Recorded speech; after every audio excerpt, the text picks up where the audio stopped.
ku duba 5166 anan za ku ga ya ibn bukar na ruwaito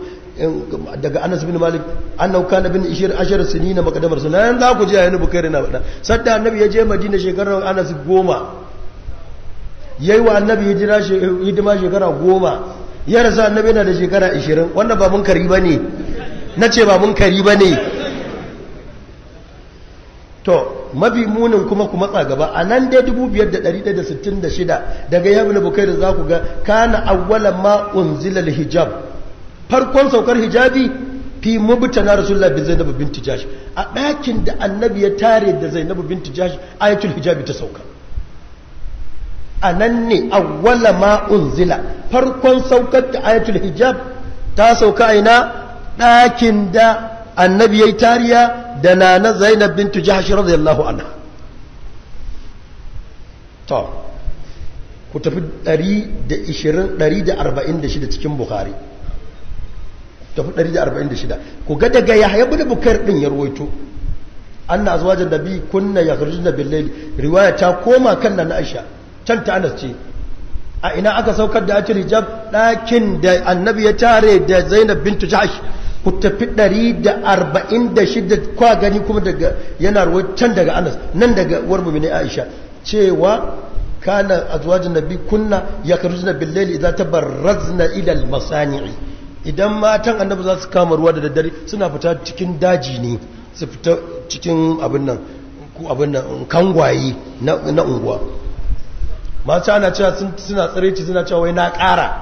ba haka hadisin yace ba mutanen banza da annabi bai dame ku ba annabi bai dame su ba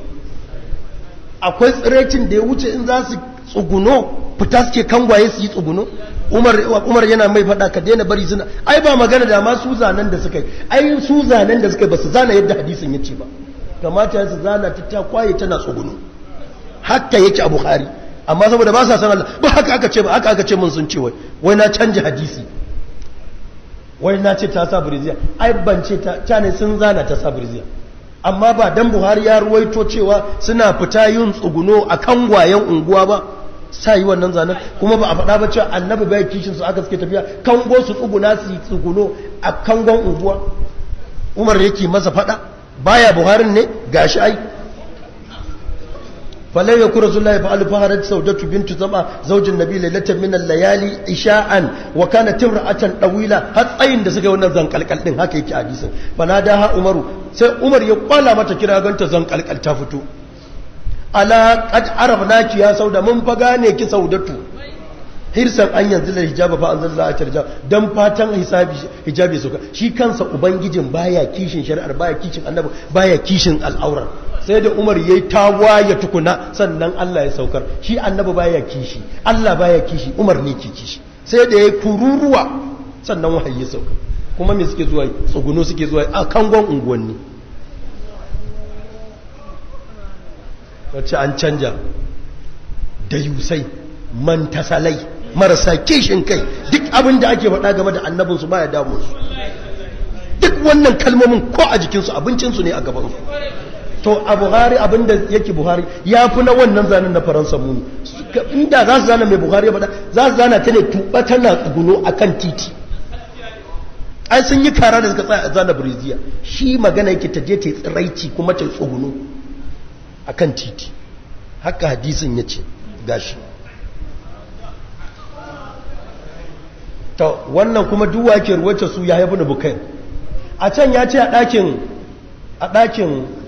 Zainabu bintu Jahash ayatul hijabi ta sauka anan ya ce a gun tsugunu ta sauka an tafi gun tsugunu ne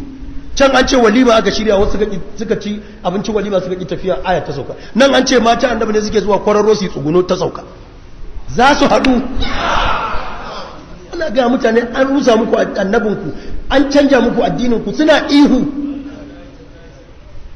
da mutan Faransa sun zana yadda hadisin yake ba wannan zanen zasu sun yi kara abin da yake Buhari ya fi barna kuma inda ku tabbata ƙarya ne kun ga can an ce dai a ɗakin bintu Jahash ta sauka a dalilin walima nan an ce ta tafi Saudatu ce ta tafi kwararo ta yi tsuguno Umar ya mata kwarwa ya yi kwalala don Ubangiji ya kishi sannan Ubangiji ya kishi wannan fa maganar da ake yi maganar da take ta saukan nan a wata in ka duba wajen yadda abin da yake nuna na hanyoyin riwayar a ƙarshen ma rayuwar ma'aiki ne duk an gama sanin tsiraicinsu a wajen tsugunu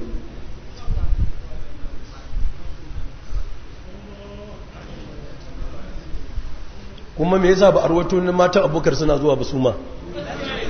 shi ne abin da na gaya muku ta yadda za ku gane hadafi ne a matan annabi ne su kada suke zuwa kwararo yin tsugunu ba wani wanda za ku ji an faɗa sai su to kuma a hakan ya tafi 4,795 kuma ku jina yake cewa harajar sau da matsallake sinadi ba da ma duribal hijabu liyaji cewa ai ita ayar ma ta saukatin kafin ai waƙi kuma ku duba 4,795 harajar sau da ba da ma duribal hijabu na kusan duk ƙarairayi ne ta fita bayan ayar hijabi ta sauka aka yi waƙi